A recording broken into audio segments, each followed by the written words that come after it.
Bonjour et bienvenue dans cet épisode. Dans la précédente vidéo, je vous avais parlé des différentes possibilités d'administration d'ordinateurs distants.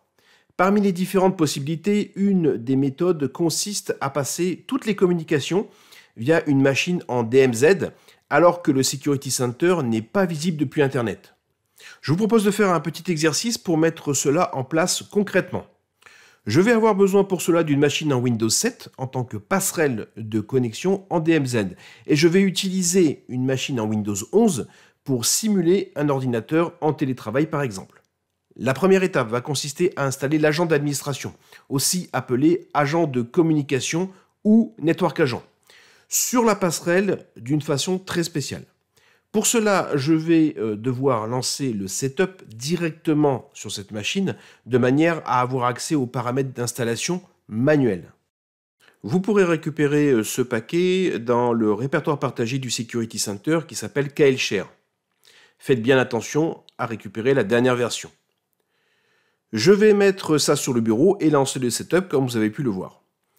Sur cet écran, comme d'habitude, j'indique l'adresse IP ou le nom DNS du serveur Security Center.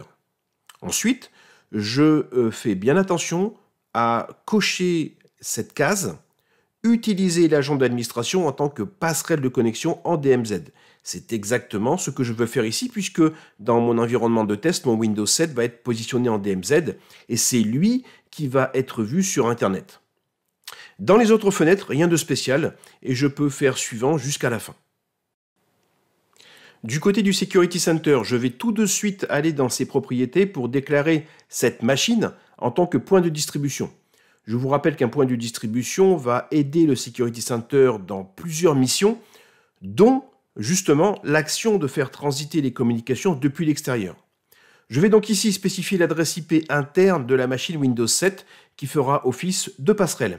Et je vais également spécifier pourquoi pas le groupe d'administration qu'elle aura en charge. Ici, pour l'occasion, j'ai créé un groupe qui s'appelle Externe. Il ne me reste plus qu'à valider. Revenons tout de suite dans les propriétés du Security Center et sur la partie point de distribution pour constater que la résolution de nom a été faite. On constatera que la machine a bien été détectée comme passerelle de connexion puisque l'adresse IP a été renseignée. Si ce n'est pas le cas, vous pouvez le faire maintenant. Enfin, le nom de domaine DNS a été également récupéré. Toute dernière vérification, partons dans la section passerelle de connexion et vérifions que les deux petites cases soient bien cochées.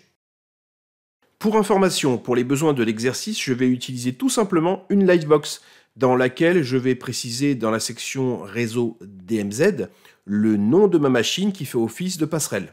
Ensuite, dans les règles NAT, je vais en créer une nouvelle, bien évidemment, puisque ma Lightbox est fermée depuis l'extérieur.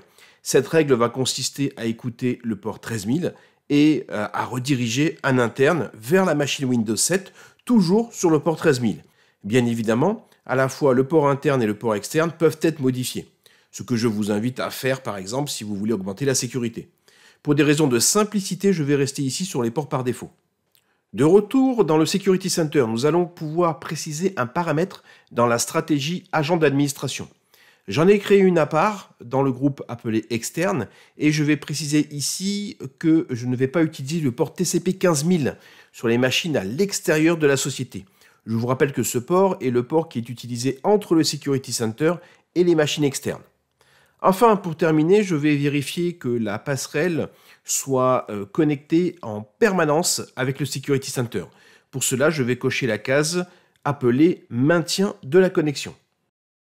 N'oubliez pas que si vous avez un doute sur votre configuration, localement sur la passerelle, vous pouvez lancer le fameux outil de communication que les administrateurs et les habitués de Kaspersky connaissent bien. Et on voit bien ici que notre ordinateur apparaît comme passerelle et point de distribution. Ultime action qu'il nous faudra maintenant accomplir, paramétrer le paquet agent d'administration que vous devrez déployer sur tous les ordinateurs externes au réseau local. Par exemple, les télétravailleurs ou les commerciaux itinérants.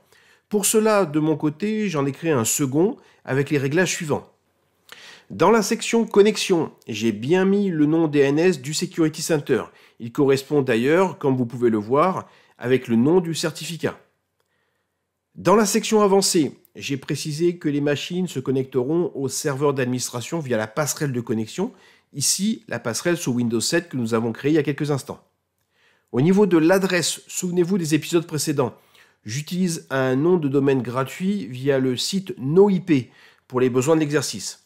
Et ce sous-domaine pointe tout simplement sur l'adresse IP publique de ma Livebox. Encore une fois, si vous avez un doute sur la machine distante, ici mon Windows 11, lancez une fois de plus le fameux outil de vérification des communications. Celui-ci vous indiquera si elles ont bien été appliquées et si ça fonctionne. Voilà, c'est terminé pour cette vidéo, un tout petit peu plus technique et donc un peu plus longue que d'habitude. J'espère avoir été clair et si ce n'est pas le cas, n'hésitez pas à poser vos questions dans les commentaires. Encore une fois, merci d'avoir suivi cette vidéo. N'hésitez pas à la partager avec vos collaborateurs et à la liker. Je vous donne rendez-vous dans le prochain épisode et je vous dis à bientôt.